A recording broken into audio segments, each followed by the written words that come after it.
તો આજે આપણે બનાવીશું એકદમ અલગ ટેસ્ટ સાથે આલુ પરોઠા। સૌથી પહેલા આપણે આલુ પરોઠા બનાવવા માટે બટેકા લીધેલા છે, એ મેં બાફીને લીધેલા છે। આ નાની સાઈઝના લીધેલા છે એટલે મેં વધારે લીધેલા છે। જો તમે મોટી સાઈઝના લો તો તમે 2-3 લો તો ચાલે। તો આપણે સૌથી પહેલા બટેકાને છીણી લઈશું। તમે હાથેથી પણ દબાવી શકો છો, હું આવી રીતના કરું છું એટલે કેમ કે સરસ રીતના એકદમ ભૂક્કો થઈ જાય એટલા માટે।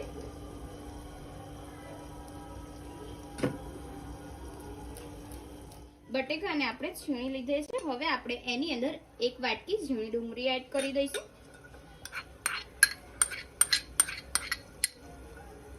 સાથે આપણે ઝીણું લસણ કરેલું છે એ પણ આપણે અંદર નાખી દઈશું। આ મેં 10 કરી જેટલું નાખેલું છે અંદર, ઝીણા કટકા કરીને। હવે આપણે સ્વાદ અનુસાર મીઠું એડ કરી દઈશું।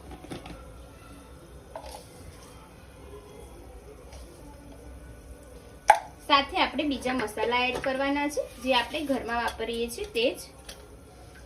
હળદર એડ કરી દઈશું અડધી ચમચી, 1 મોટી ચમચી ધાણા જીરું એડ કરીશું, 1 ચમચી લાલ મરચું, થોડો ગરમ મસાલો, સારી રીતના મિક્સ કરી દઈશું।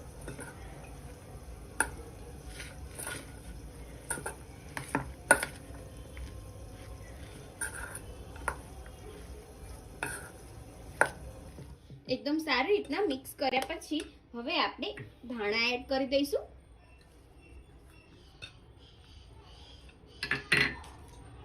સારો ટેસ્ટ આવે એના માટે આપણે થોડો છોલેનો મસાલો એડ કરી દઈશું, સાથે થોડો ચાટ મસાલો એડ કરી દઈશું। એકદમ સારી રીતના બધું મિક્સ કરી દઈશું।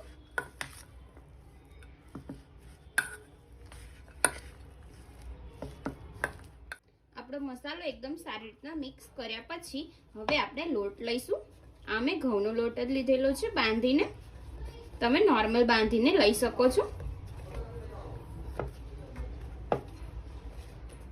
હવે આપણે પરોઠા બનાવી લઈશું। તો સૌથી પહેલા આપણે રોટલી વણી લઈશું।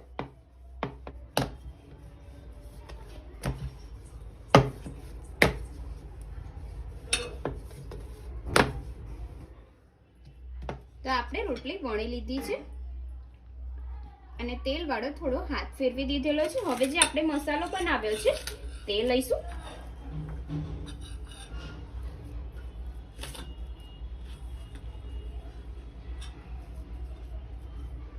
અને એને આપણે વચ્ચે મૂકીશું અને આવી રીતના વાળી લઈશું।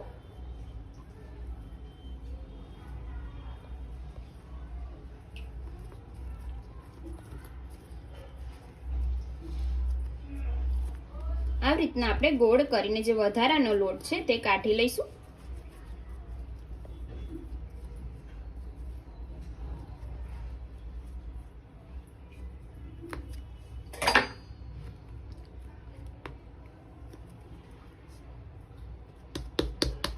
હવે આપણે કોરો લોટ ભભરાવીને પરોઠો વણી લઈશું। બંને સાઈડ આપણે કોરો લોટ ભભરાવીશું અને હલકા હાથેથી આપણે પરોઠો બનાવી લઈશું। જ્યારે આપણે પરોઠા બનાવીએ ત્યારે ધ્યાન રાખવાનું છે ફાટે નહીં એનું।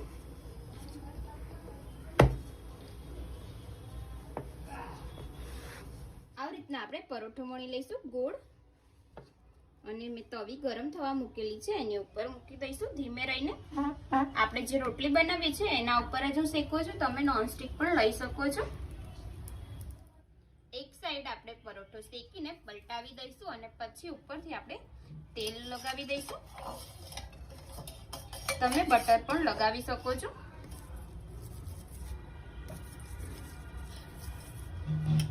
હવે આપણે બીજી સાઈડથી પલટાઈ દઈશું।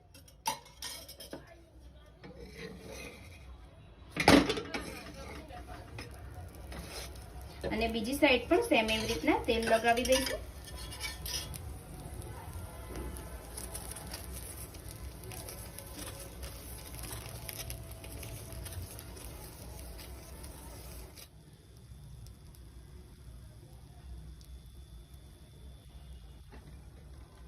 જોઈ શકો છો એકદમ આપણો પરોઠો એકદમ સરસ ફૂલેલો થયો છે.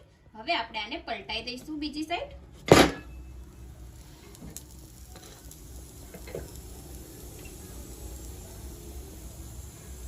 હવે આપણે બીજી સાઈડ થોડી વાર શેકાવા દઈશું અને એકદમ સરસ આપણો પરોઠો રેડી થઈ ગયો છે. આપણે કટ કરી લઈશું.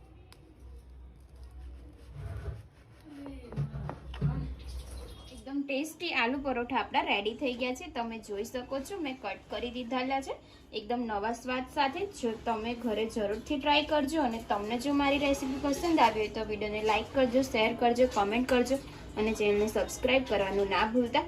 તો ચાલો મળીએ આપણે આવા જ નવા વિડીયો સાથે. જય માતાજી, જય શ્રી કૃષ્ણ.